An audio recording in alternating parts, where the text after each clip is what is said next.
अभिवादनम, अभिनंदनम व स्वागतम के साथ प्रभात की वेला में आप सभी दर्शकों के लिए प्रस्तुत है सुप्रभातम। और सुप्रभातम के एक और नए अंक को लेकर मैं हूं आपके साथ आज नारायण दत्त मिश्र।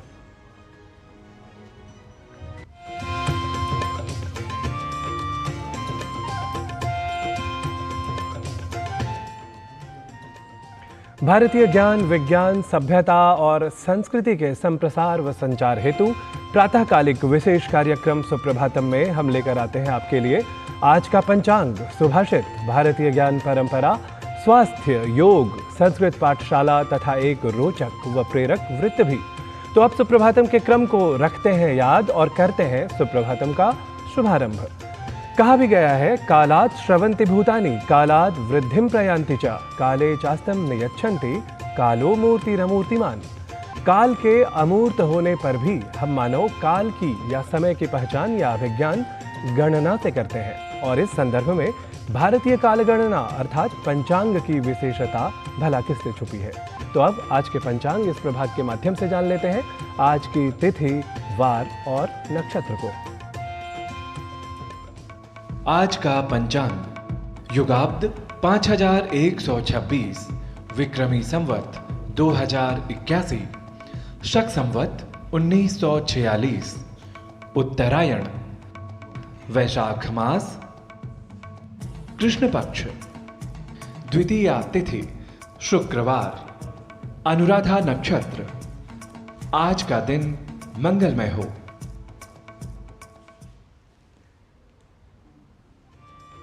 आज के पंचांग की प्रस्तुति के बाद अब समय है सुभाषित की प्रस्तुति का, जो आप सभी के श्रवणार्थ और विचारार्थ तीन भाषाओं में अर्थात संस्कृत, हिंदी और अंग्रेजी में हम करते हैं प्रस्तुत। एक श्लोक है, उष्ट्राणाम च विवाहेषु गीतम गायन्ति गर्दभा, परस्परम प्रशंसन्ति अहो रूपम अहो ध्वनिः।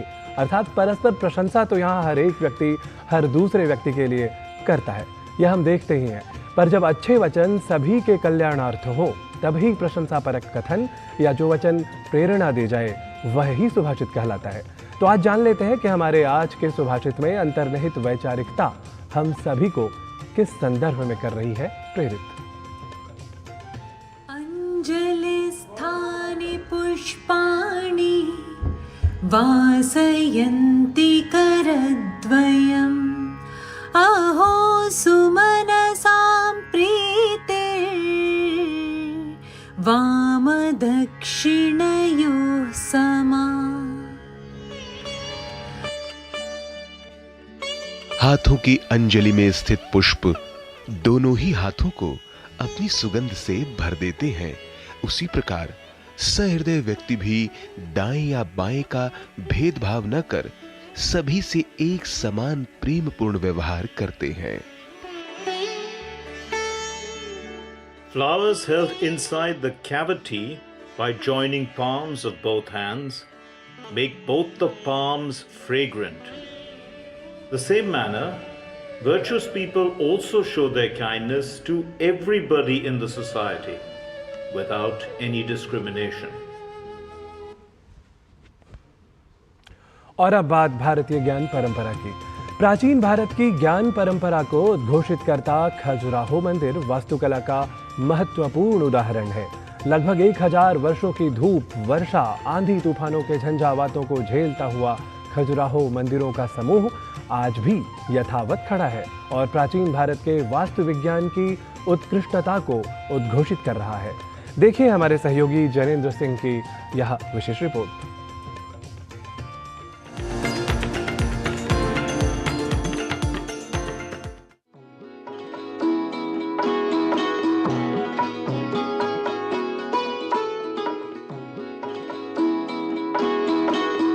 प्राचीन भारत की ज्ञान परंपरा को उद्घोषित करता खजुराहो मंदिर वास्तुकला का महत्वपूर्ण उदाहरण है। भारत देश के मध्य प्रदेश प्रांत में छतरपुर जिले के अंतर्गत खजुराहो आता है।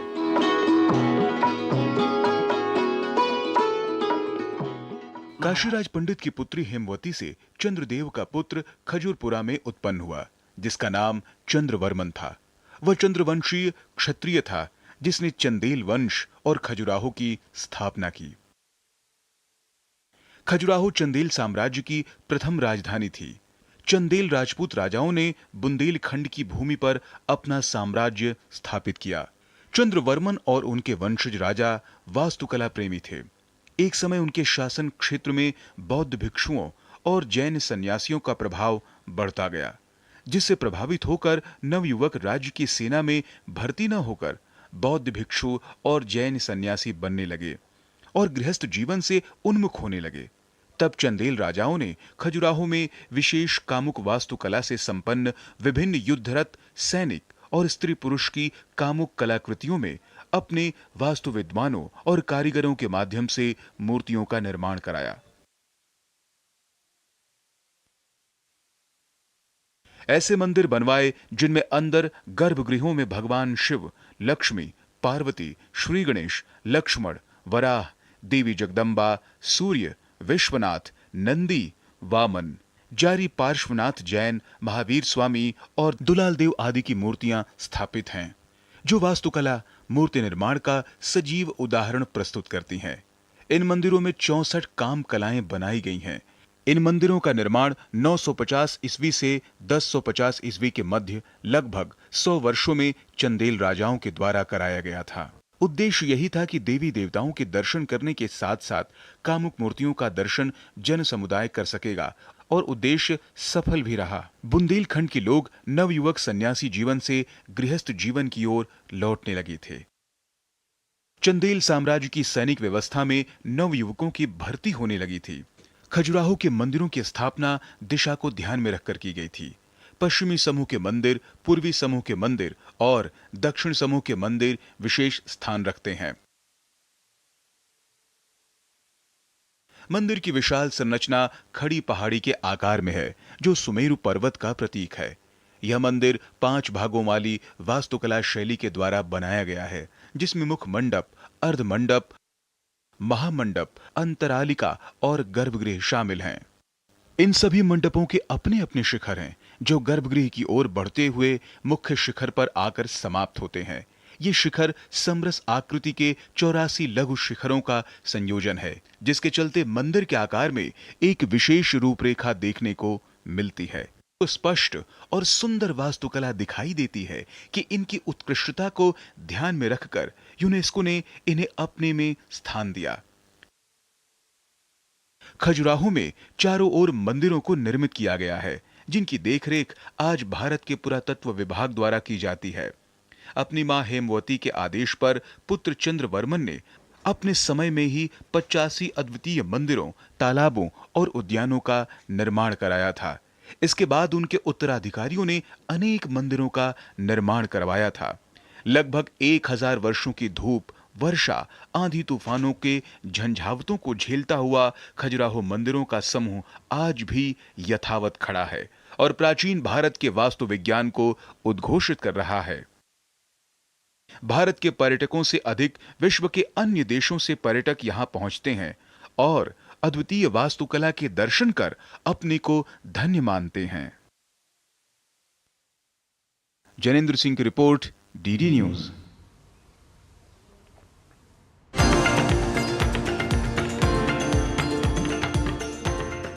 भारतीय ज्ञान परंपरा की प्रस्तुति के बाद अब क्रम है स्वास्थ्य का। महिलाओं में बढ़ती उम्र के साथ कई शारीरिक बदलाव होते हैं। ऐसे में महिलाओं को स्वास्थ्य परक अधिक देखभाल की आवश्यकता होती है। रजोनिवृत्ति के बाद महिलाओं में कुछ बीमारियों का खतरा बढ़ जाता है। इस अवस्था में स्वास्थ्य के प्रति अधिक सतर्क रहना आवश्यक है। इस बारे में विशेष रिपोर्ट प्रस्तुत कर रही हैं हमारी सहयोगिनी किरण भारद्वाज।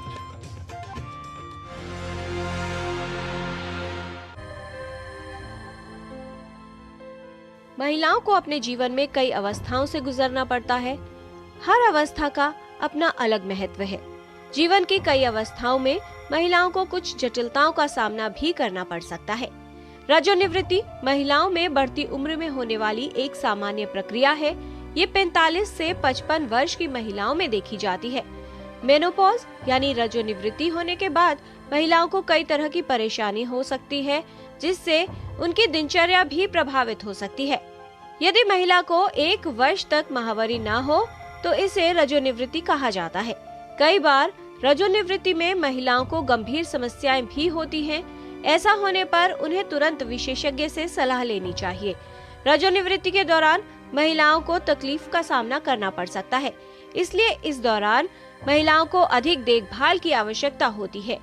रजोनिवृत्ति में कुछ लक्षण होना सामान्य है, वहीं कुछ महिलाओं में अन्य जटिलताएं भी हो सकती हैं। जो मेनोपॉज होता है वो जनरली 45 to 50 ईयर्स में हम कहते हैं होता है, पर आजकल थोड़ा लेट हो रहा है। और ये वो अवस्था होती है जिसमें कि जो महिला होती है उसको पीरियड्स आने बंद हो जाते हैं, और हम आमतौर पे बोलते हैं जब आपको 1 साल तक पीरियड्स नहीं हुए तो आपको मेनोपॉज हो गया। अब मेनोपॉज क्यों होता है? ये इसलिए होता है कि हमारे शरीर में हमारी ओवरीज होती हैं, अंडाकोश, जिसमें अंडे होते हैं, और वो अंडे लिमिटेड नंबर में होते हैं, और जैसे जैसे हमें हर बार पीरियड्स होते हैं कुछ मात्रा में ये अंडे ख़त्म हो जाते हैं, और जब तक मेनोपॉज होता है तब तक हमारे सारे अंडे ख़त्म हो जाते हैं। ईस्ट्रोजन करके हार्मोन होता है जो अंडे प्रोड्यूस करते हैं, तो वो हार्मोन हमारे अंदर शरीर के अंदर कम हो जाता है, तो उसके कारण शरीर में बहुत सारी चेंजेस आती हैं। सामान्य लक्षण है उसमें आपका जैसे मूड स्विंग्स, थोड़ी इरिटेबिलिटी हो जाती है, और मेंस्ट्रुअल इरेगुलरिटी हो जाती है जो आपको परेशान करती है। जैसे बॉडी पेन्स, ये सामान्य तो नहीं है, मतलब अगर इनमें से कुछ भी हो आप डॉक्टर के पास जा सकते हैं, पर थोड़ा सा वेरिएशन इन मूड और थोड़ा सा वेरिएशन इन मेंस्ट्रुएशन ये नॉर्मल है मेनोपॉज के लिए। प्रजनन के वर्षों के दौरान माहवारी आमतौर पर मासिक चक्रों में होती है। इस चक्र को नियमित रूप से होने के लिए अंडाशय को ईस्ट्रोजन और प्रोजेस्टेरोन हार्मोन का पर्याप्त उत्पादन करना अनिवार्य होता है। महिलाओं की उम्र बढ़ने के साथ अंडाशय ईस्ट्रोजन और प्रोजेस्टेरोन हार्मोन के उत्पादन बंद कर देता है। रजोनिवृत्ति से पहले के वर्षों के दौरान इन हार्मोन के उत्पादन में उतार चढ़ाव शुरू होते हैं और माहवारी कम होने लगती है। धीरे धीरे माहवारी और अंडोत्सर्ग स्थायी रूप से समाप्त हो जाता है और गर्भावस्था स्वाभाविक रूप से नहीं हो सकती। रजोनिवृत्ति के बाद महिलाओं के स्वास्थ्य के लिए कुछ खतरे बढ़ जाते हैं। रजोनिवृत्ति के दौरान और उसके बाद महिलाओं को अपने स्वास्थ्य को लेकर अधिक सतर्क रहने की आवश्यकता होती है। साथ ही ये देखना भी आवश्यक होता है कि ऐसे में कोई असामान्य लक्षण तो उत्पन्न नहीं हो रहे। जब हमें मेनोपॉज सेट इन हो रहा है या हम मेनोपॉज के आसपास हैं से 40 इयर्स ऑनवर्ड्स, हमें अपने शरीर का खास ख्याल रखना चाहिए। तो उस खास ख्याल में एक तो आपका वजन नॉर्मल होना चाहिए, नॉर्मल BMI। आई थिंक ये बहुत इंपॉर्टेंट है कि वो 23 से कम हो। हमें खान पान में पौष्टिक आहार लेना चाहिए, प्रोटीन्स हाई मात्रा में लेने चाहिए, विटामिन्स लेने चाहिए, आयरन लेना चाहिए, और इसके साथ साथ हमें एक्सरसाइज, हमें जो अपनी मांसपेशियों को कमज़ोर होने से बचाना है, अपने जॉइंट्स को रगड़ने से बचाना है, तो उसके लिए आपको रेगुलर वॉक से 35-40 मिनट्स और ब्रिस्क वॉक आपको करनी चाहिए। और इसके साथ साथ आपको कैल्शियम मैंडेटरी है लेना है। आपको 2 गोली कैल्शियम की 500 मिलीग्राम की लेनी चाहिए। इसके साथ विटामिन D लेना चाहिए, और हर साल आपको अपना चेकअप कराना चाहिए, जिसमें आपका पैप्समियर होगा कि आपको पैप्समियर हर 3 साल में कराना है, और अपनी मैमोग्राफी हर 2 साल में जरूर होनी चाहिए, क्योंकि कैंसर ब्रेस्ट 1 in 8 है इंडिया में। स्वस्थ जीवन शैली अपनाकर रजोनिवृत्ति की जटिलताओं को कम किया जा सकता है। आवश्यक है कि महिलाएं बढ़ती उम्र में अपनी सही देखभाल करें, जिससे बीमारियों का खतरा कम हो और रजोनिवृत्ति के बाद भी महिलाओं के लिए स्वस्थ जीवन संभव हो सके। किरण भारद्वाज, DD न्यूज। और सुप्रभातम में अभी समय है एक अल्प विराम का। आप देखते रहिए DD न्यूज, हम जल्द ही लौटते हैं।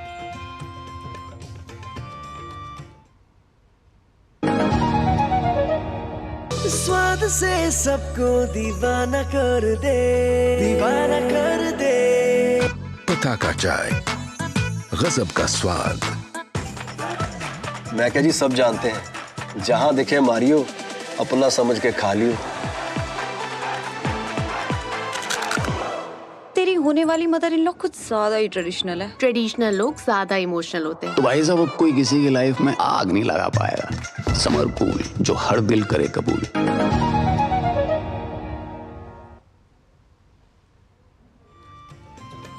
स्वागत है आप सभी का एक बार फिर सुप्रभातम में। आज की दौड़ती भागती जिंदगी में हम हमेशा स्वयं को अधिक से अधिक तनावग्रस्त परिस्थितियों में घिरा पाते हैं और इसके बाद हमें सफलता यदि प्राप्त हो भी जाया करती है तब हम उस सफलता को अपने अच्छे स्वास्थ्य के साथ अनुभूत भी नहीं कर पाते। और ऐसे में मनः प्रशमनोपायो योग इत्यभिधीयते, इस वचन की महत्ता को समझते हुए हम योग की ओर अपना ध्यान केंद्रित करते हैं और तब हम अर्जित कर पाते हैं योग प्रदत्त मानसिक शांति। तो आइए आज हम जान लेते हैं हमारे योग प्रभाग में आज प्राणायाम और उससे प्राप्त होने वाले मानसिक शांति के बारे में। नमस्ते, मैं संगीता जैन। माइंडफुलनेस यानी वर्तमान क्षण में जीना, ना अतीत का कोई दुख, ना भविष्य की कोई चिंता। योग हमें कई टेक्निक देता है, उसमें आज हम जानेंगे प्राणायाम के द्वारा कैसे माइंडफुलनेस को बढ़ाया जाए। पहली टेक्निक हम करेंगे अनुलोम विलोम प्राणायाम। इसमें हाथ की प्रणव मुद्रा बनाएंगे। राइट से हम श्वास लेंगे, दोनों नाक से श्वास को रोकेंगे, लेफ्ट से श्वास को छोड़ देंगे, लेफ्ट से श्वास लेंगे, रोकेंगे, राइट से छोड़ेंगे और फिर बाहर ही श्वास को रोकेंगे। इसमें हम 2 काउंट श्वास लेते हैं, 4 काउंट रोकते हैं, 2 काउंट छोड़ते हैं, 2 काउंट लेते हैं, 4 काउंट रोकते हैं, फिर 2 काउंट छोड़ते हैं। उसके बाद छोड़कर श्वास को कुछ देर रोकते हैं। यही साइकिल लेफ्ट से शुरू करके पूरा करिए। अनुलोम विलोम प्राणायाम तनावी हार्मोन्स को कम करता है तो मस्तिष्क शांत होता है और वर्तमान में फोकस करना आसान रहता है। दूसरा प्राणायाम कपालभाति, ये कपाल को क्लीन करता है। इसमें हम श्वास को छोटा सा लेते हैं और जोर से छोड़ते हैं। देखिए कैसे। इसे करने से मस्तिष्क में ऑक्सीजन का लेवल बढ़ता है जो जागरूकता और माइंड को केंद्रित करने की क्षमता को बढ़ाता है। तीसरा प्राणायाम है भ्रामरी प्राणायाम। इसमें लिप्स को बंद रखेंगे, दांतों को थोड़ा दूर रखेंगे और गले से एक भंवरे के गुंजन की आवाज करेंगे। आंखें बंद करके अंदर ही सुनने का प्रयास करेंगे। कान को बंद करेंगे, हाथों को रखेंगे, आंखें बंद।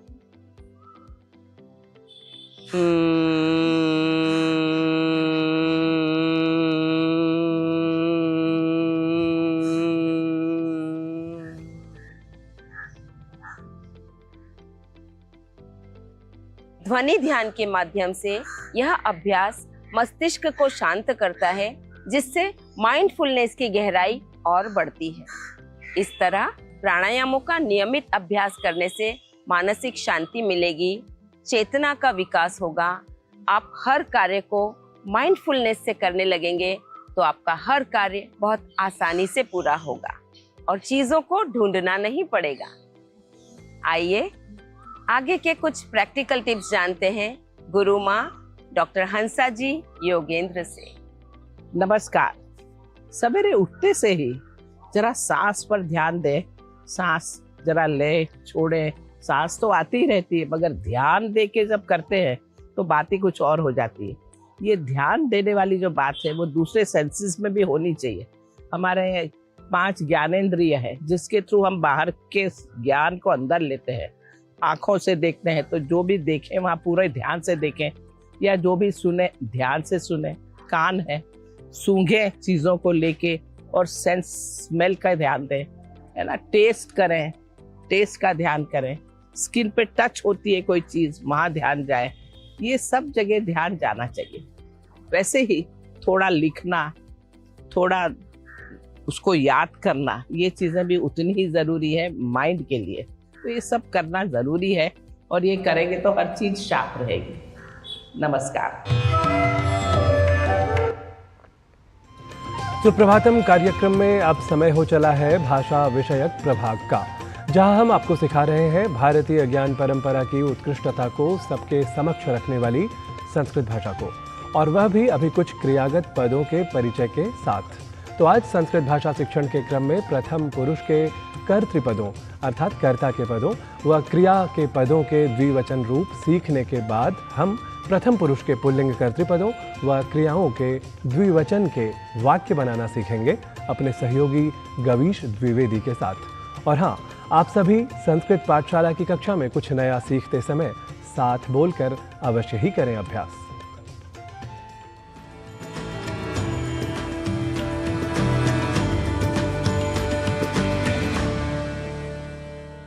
मित्राणि नमो नमः। संस्कृत पाठशालायां भवतां सर्वेषां स्वागतम्। मम नाम गवीशः। अपनी इस भाषा कक्षा में एक वचन व बहुवचन वाक्यों के बाद हम द्विवचन के वाक्य बनाना सीख रहे हैं।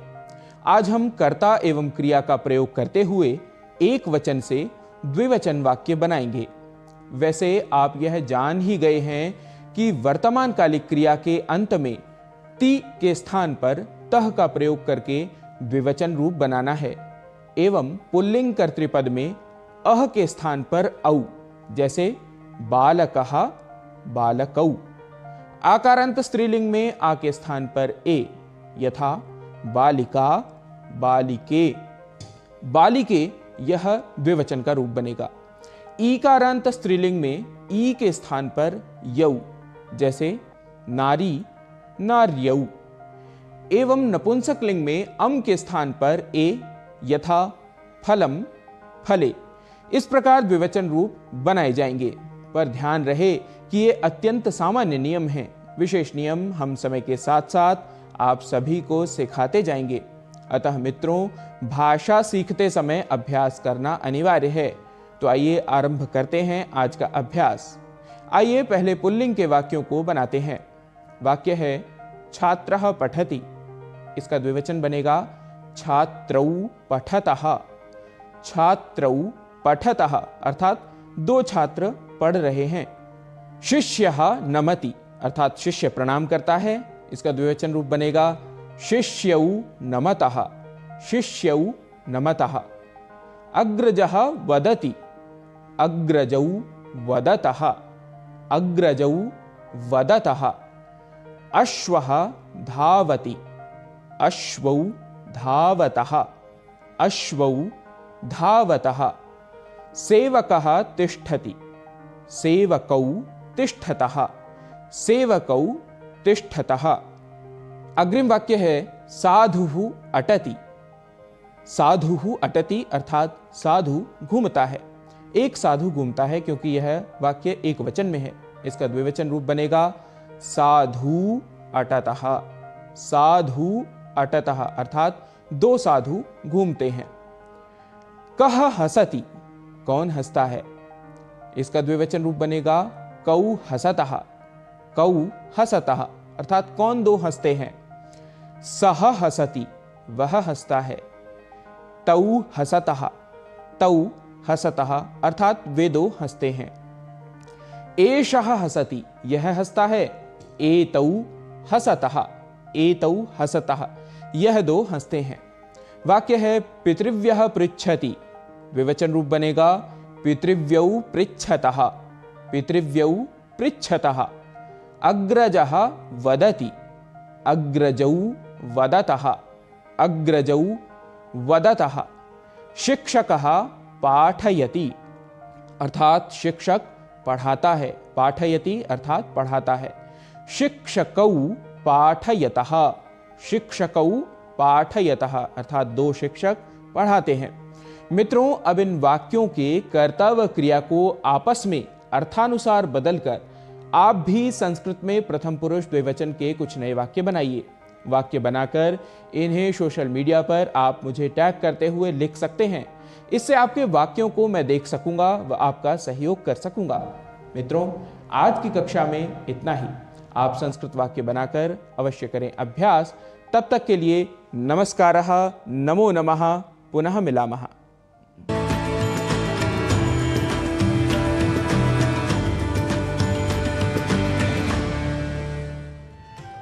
तो संस्कृत की पाठशाला के साथ ही अभी समय हो गया है सुप्रभातम के समापन का। हम कल फिर अपने निर्धारित समय पर लेकर आएंगे सुप्रभातम का एक और नया अंक। तब तक के लिए मुझे और मेरी टीम को दीजिए अनुमति।